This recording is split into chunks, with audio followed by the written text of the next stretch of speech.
जबलपुर में रहने वाले राजकुमार और उसकी 7 साल की बेटी सुगंधा की। राजकुमार अपनी बेटी को जान से भी ज्यादा प्यार करता है। सुगंधा भी अपने पापा के बिना नहीं रह सकती है। हर दिन की तरह राजकुमार ऑफिस से आकर सुगंधा के साथ बालकनी में बैठा है और उससे बातें कर रहा है। वे दोनों आसमान की ओर देख रहे हैं। पापा, वो जो ऊपर आसमान में सबसे चमकीला तारा है वही माँ है ना मेरी? हाँ बेटा, वही तुम्हारी माँ है। दिव्या नाम है तुम्हारी माँ का।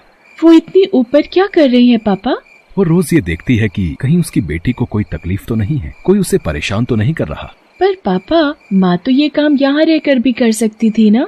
उसकी बातों को सुनकर राजकुमार की आंखों में आंसू आ गए, लेकिन उसने झट से पूछ लिया, पापा मैंने उन्हें कभी देखा नहीं, फिर भी उन्हें मेरी इतनी चिंता है। वो इतना प्यार क्यों करती है मुझे? माँ ऐसी ही होती है बेटा, वो रहे या ना रहे, पर कभी अपने बच्चों को अकेला नहीं छोड़ती, कभी नहीं छोड़ती, किसी भी परिस्थिति में, किसी भी हालत में।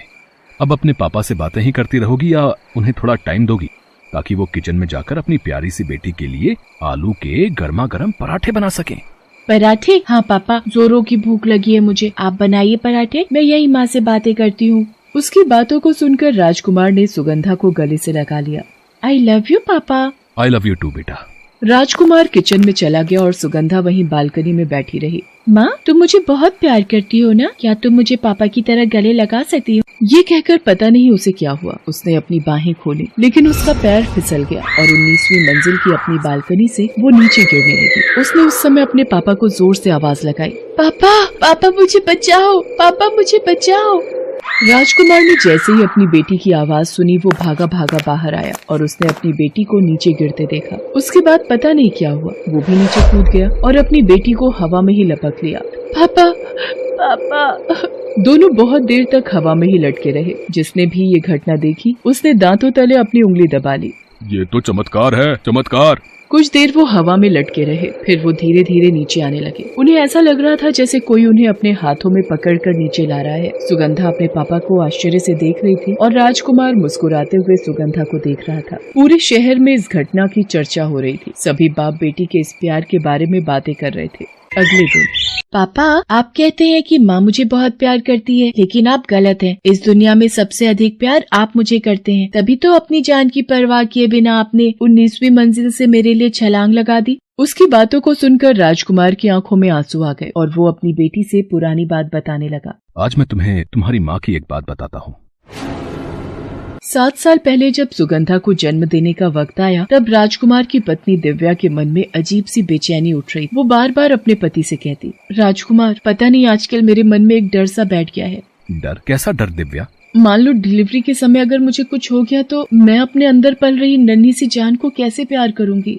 ये तुम कैसी बातें कर रही हो दिव्या? भला तुम्हें कुछ क्यों होगा? देखना, हम दोनों मिलके अपनी होने वाली संतान को प्यार देंगे, बहुत सारा प्यार। धीरे धीरे दिव्या की डिलीवरी का समय नजदीक आ गया। उसे अस्पताल में भर्ती कराया गया और उस रात डिलीवरी के समय सब कुछ गड़बड़ हो गया। वो दर्द से चीख रही थी। डॉक्टरों के चेकअप के बाद सब कुछ क्रिटिकल हो चुका था। अगर औजार के जरिए वो अपने अंदर पल रहे बच्चे को खत्म करवा सके तो मुमकिन है कि उसकी जान बचाई जा सके। ये बात सुनकर दिव्या को ऐसा लगा जैसे किसी ने अचानक ही हजारों किलो का पत्थर उसे दे मारा हो। उन 9 महीनों में उसे जिस प्यार का अनुभव हुआ था, उस अनुभव ने उसे सोचने पर मजबूर कर दिया और एक ही पल में सारा निर्णय इस आधार पर बदल गया। डॉक्टर साहब, 9 महीने तक इस बच्चे का इंतजार उसे मारने के लिए नहीं किया था। मैं माँ हूँ उसकी, मैं ये कभी नहीं कर सकती, कभी नहीं। बिना देर किए ऑपरेशन किया गया और जैसे ही बच्चे को बाहर निकाला गया, सब शांत हो गया। दिव्या के बगल में उसकी नवजात बच्ची भी खामोश पड़ी थी और दिव्या भी। दोनों की सांसें नहीं चल रही थी, दोनों की मौत हो चुकी थी। आई एम सॉरी, हम दोनों में से किसी को नहीं बचा सके। राजकुमार की आंखें आंसुओं में तैर रही थी। वो गहरे सदमे में था। उस समय उसे ये तक ना पता था कि अब वो दिव्या का पति है या इस मृत बच्ची का पिता। माँ और बेटी दोनों की सांसें थमी हुई थी। आखिरी निर्णय सब कुछ बदल चुका था, पर तब तक राजकुमार ने अपनी पत्नी को आखिरी विदाई देने के लिए और उसके मुंह को हटाने के लिए उसका हाथ न छोड़ा। और जैसे ही उसने उसका हाथ छोड़ा, दिव्या का हाथ उस शांत पड़ी बच्ची पर बिजली की तरह गिरा और वो जोर से रोने लगी। डॉक्टर, डॉक्टर, मेरी बेटी जिंदा है। सभी को आश्चर्य हुआ कि आखिर वो मरी बच्ची जीवित कैसे हो गई। पापा, मेरी माँ मुझसे इतना प्यार करती थी, वो भी बिना मुझे देखे हुए इतना बड़ा निर्णय ले लिया। हाँ बेटा, और कल जब तुम बालकनी से नीचे गिर रही थी तो भी तेरी माँ ने ही तुझे बचाया। दिव्या अपनी बच्ची को बहुत प्यार करती थी। वो हमेशा उसके आसपास ही रहती, उसे बिना बताए और बिना दिखे। उस दिन जैसे ही दिव्या नीचे गिरने लगी, उससे रहा नहीं गया। उसकी आत्मा राजकुमार के शरीर में प्रवेश कर गई और उसने उसकी जान बचा ली। इस तरह तेरी माँ ने फिर से एक बार तुझे बचा लिया मेरी बच्ची, एक बार फिर से तुझे बचा लिया।